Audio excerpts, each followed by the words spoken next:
Okay, so welcome to section 6.3, solving trigonometric equations. So solving trigonometric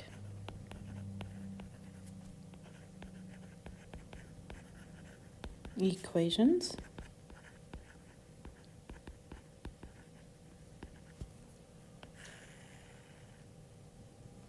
Okay, so let's consider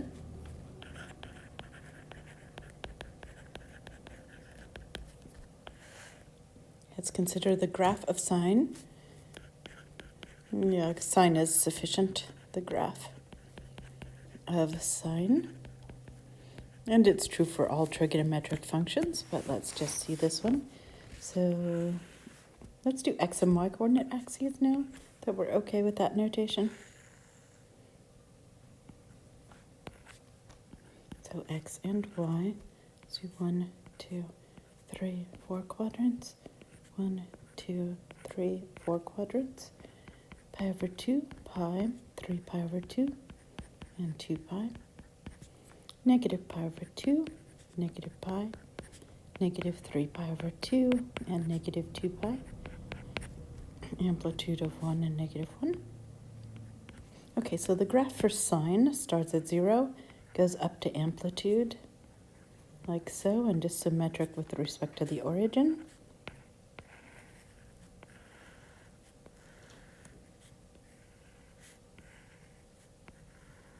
Okay, so sine looks something like so. But let's say we have a specific value for y. Maybe I'll do this in yellow. Notice that if I draw a line through that specific value of y, and it's not going to let me do that, okay, fine. Maybe this time it will let me do it. Yeah, okay. Notice that there are multiple values of x for which the function sine of that x is equal to that y. Okay, so what am I saying? There exists actually infinitely, and let me do color code this, infinitely many values of x, because of course this graph goes on infinitely in both directions, for which or such that sine of x is equal to y. And because it's got a periodicity, right? Pardon me. Okay, so let's note. So all trigonometric functions, right, are periodic. So all trigonometric functions, I could draw all of them and draw a line through them. Because they go on infinitely in both directions, there would be infinitely many intersections. So all trigonometric functions have a finite periodicity, right? Have a finite periodicity.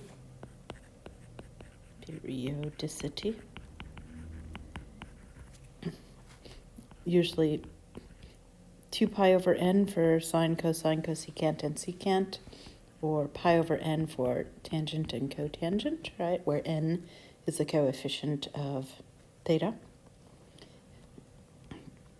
So hence each has infinitely many solutions, x. So hence each has infinitely many solutions, which has infinitely many solutions, x, for any given value of y in the range. So for any given y in the range, because of the periodicity of trigonometric functions. Okay, so let's recall.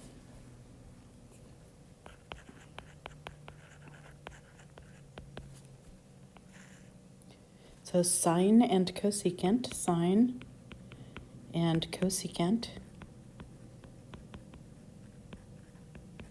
are invertible. Invertible in quadrants quadrants 1 and quadrant 4, because we go up and down the y-axis because sine is a y-coordinate. Okay, so cosine and secant, well, cosine corresponds to the x-coordinate on the unit circle, so that would be first and second quadrants if we sweep across the x-axis. So our invertible, invertible, in quadrants 1 and 2, remember sweeping along the x-axis. Tangent, because sine is in the numerator, is invertible. Vertible in quadrants 1 and quadrant 4, corresponding to sine in the numerator, whereas cotangent is invertible. Well, cotangent has cosine in the numerator, so invertible in quadrants 1 and 2. Quadrants 1 and quadrants 2. So this is just a recall for the domains on which these are invertible. So, definition.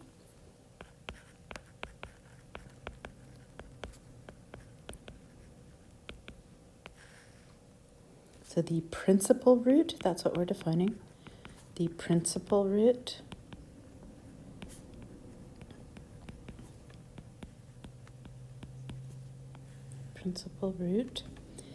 of an inverse trigonometric function,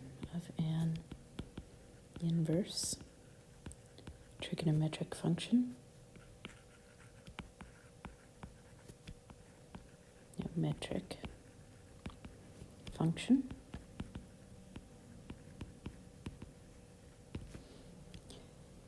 is an angle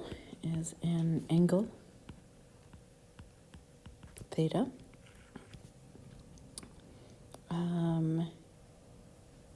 on the restricted domain. How do I want to say this? On the restricted domain above, right? What we just recalled. On the restricted domain within 0 to 2 pi. So now I can't have negative angles for sine, cosecant, and tangent. I have to go forward to have positive angles. So let's note. So the principal roots for sine and tangent, as I was just saying. So the principal roots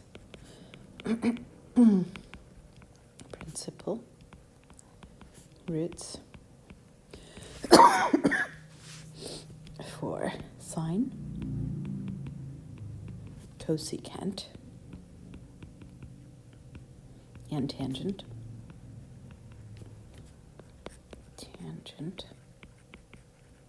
will be between 0 and 2. It'll be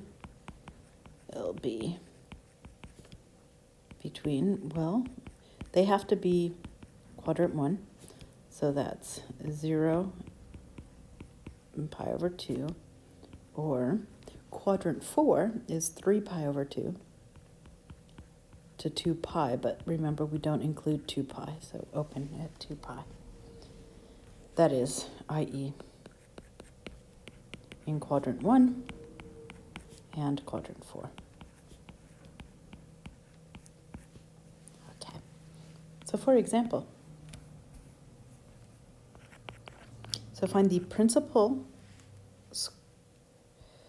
roots. So find the principal roots.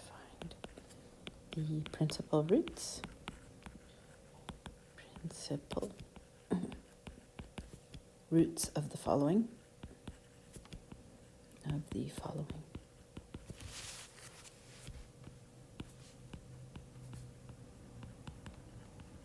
so number 1, let's say we have inverse sine of negative square root of 3 over 2. So remember, we always want to let theta be inverse sine of negative square root of 3 over 2. Because by doing that, I can rewrite this as sine of theta is equal to negative square root of 3 over 2. And I probably should have gone down a line. Let me go down a line for that. Okay, so what does that mean? Let's color code this purple for theta. Okay, so I have to ask myself, in quadrants 1 and 4, at what angle theta is sine the y-coordinate? Negative root 3 over 2, well, that's in quadrant 4. So instead of being negative pi over 3, I have to go forward, and that's going to be 5 pi over 3. That's the principal root, and the only place in quadrants 1 or 4, and between 0 and 2 pi, where that's true. Okay, so number 2. Let's say we have cosine inverse of square root of 2 over 2. Okay, so once again, I'm going to let theta, the angle I'm looking for, be cosine inverse of the square root of 2 over 2. And I never want to deal with inverses, so this is equivalent to saying cosine of theta is square root of 2 over 2. And once again, I will color code theta to be purple.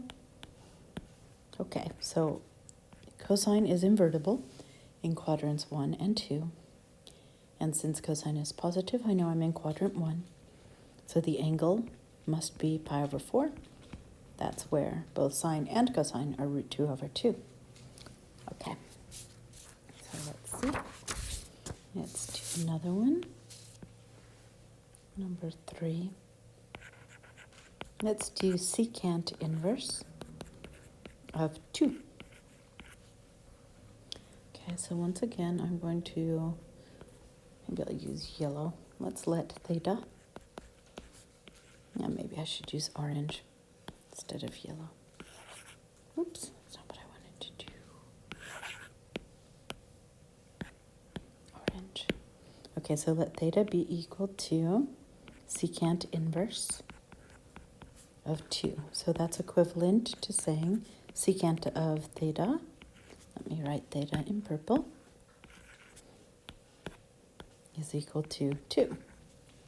Okay, well that's equivalent to saying, if I flip everything upside down, secant is a reciprocal to cosine.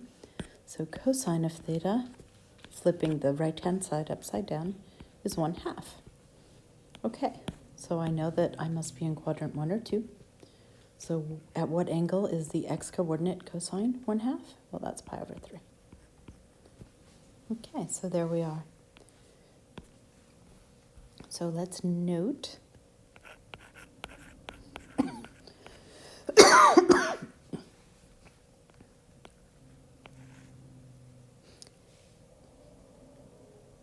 so solving for all solutions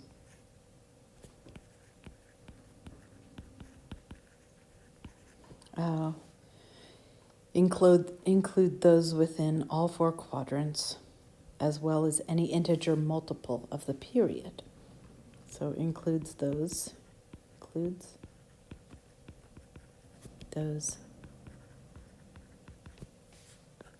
in all 4 quadrants,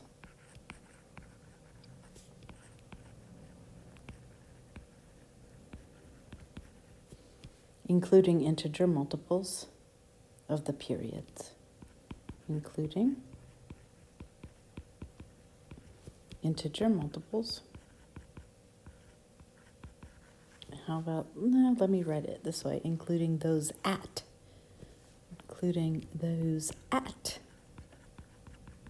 integer multiples plus or minus of the period. So integer multiples of the period. That is, if we go full circle, we know we're right back to the same point we're at. So we have 4 quadrants. Usually there will be 2 solutions within the 4 quadrants. And if I go full circle from either of those solutions, I'm right back to where I began. So I think I'm going to stop this first video right now to see if it recorded, and then I'll continue on in a moment.